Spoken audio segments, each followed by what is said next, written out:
There's something inherently wrong with the human personality, he says. There's an evil side to it. One of the things that horror stories can do is show us the archetypes of the unconscious. They let us glimpse the dark side without having to face it directly. Ghost stories also tap into our craving for immortality. If you can fear a ghost, then you have to believe a ghost might exist. And if a ghost exists, then maybe oblivion isn't the end. Stanley Kubrick, Newsweek, 1980. You can start with a game plan, but depending on where the ball bounces and where the other side happens to be, opportunities and challenges come up that can only be handled in that exact moment. Stanley Kubrick, 1987. A subplot emerges, the transformation from text to visual. Think of films that elevate their source material: Jaws, The Godfather, Rebecca, The Exorcist, The Birds, Gone with the Wind, all derived from pulp novels that emphasize plot over literary depth. These films fuse ideas and themes into something more profound than the novels, condensing plots into gestures and symbols that bring dormant themes to life. In their wake, countless adaptations attempt, and often fail, to answer the question, what if this was a movie? Why adapt something already successful?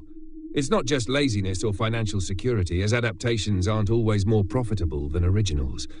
Is it an attempt to evolve a myth, revealing an underlying form through a new perspective?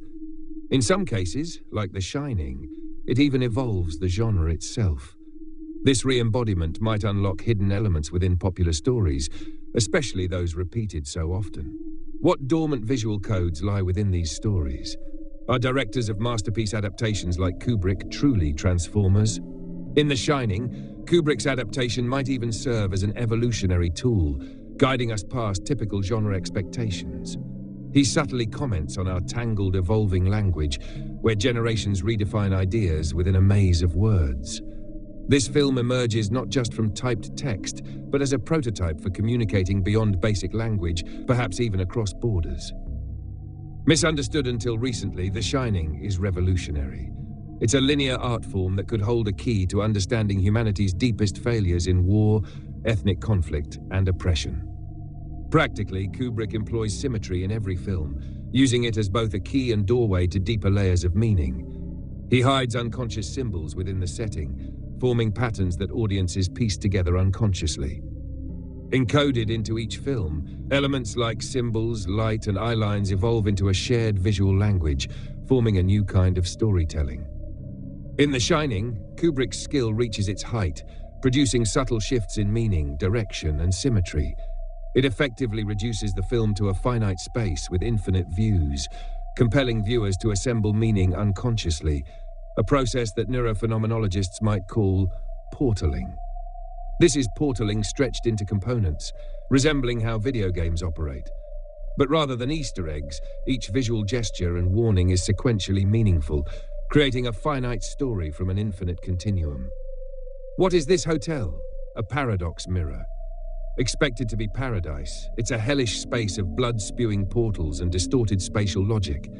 Changeling ghosts appear as real as living people, revealing a death game rooted in American history, attended by its cultural leaders. Kubrick's blood-filled elevator is his addition, signaling a spiritual disconnect via Mesoamerican rites of passage.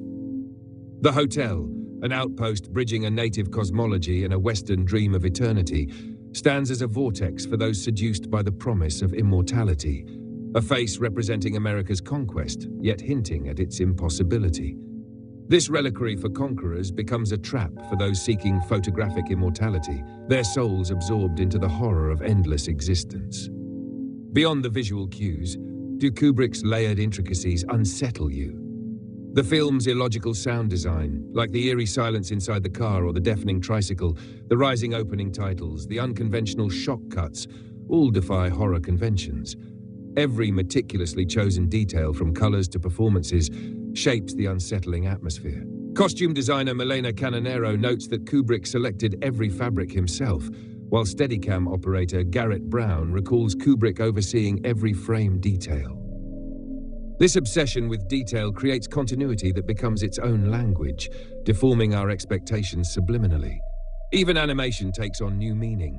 evolving from cartoonish references into adult realms where characters emerge as playful or menacing archetypes. Innovations might emerge through trial and error, as in the storage room shot from below Jack.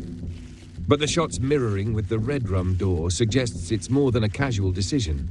The set, designed with intentional termini, plays with endings like periods in sentences, creating differing effects. And what about the true plot, the undercurrent invisible to the actors?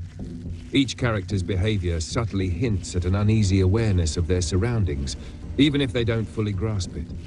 Like the audience, they sense something is wrong, but mostly keep it to themselves.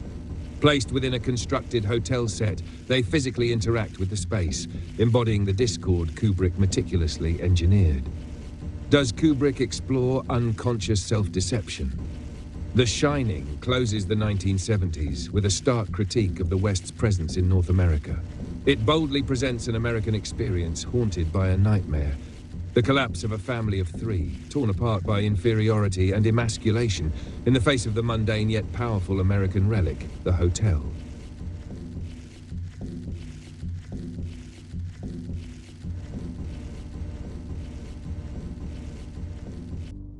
If you're in the Americas, you stand on lands once unnamed by proper nouns, inhabited by people with complex mythic and spiritual systems, advanced mathematics and astronomy that the West had yet to understand. The invasion of these lands is central to the Americas' history, a 400-year conflict evolving into a bureaucratic form of genocide, with forced marches, concentration camps, intentional starvation, and imprisonment without due process. Every North, Central, and South American government has contributed, regardless of political alignment. Native Americans are survivors of a colonial genocide masked by history's narrative of manifest destiny. By the 1970s, the indigenous population in America was on the brink of physical, economic, and cultural extinction, confined largely to reservations, lands no one else desired. Like a minimal last stand, the American Indian movement's resistance and Leonard Peltier's prosecution became symbols of the last insurgency within the United States. By the mid-70s, native resistance, like other liberation movements of the 60s, had been extinguished, an era that also birthed Stephen King's haunted house masterwork. The Shining traces its roots back to Poe's The Fall of the House of Usher, Lovecraft and Shirley Jackson's The Haunting of Hill House, blending gothic horror with the spiritual implosion of the 60s ego-driven culture. At the beginning of The Shining, the hotel's manager tells us the Overlook was built on an ancient Indian burial ground.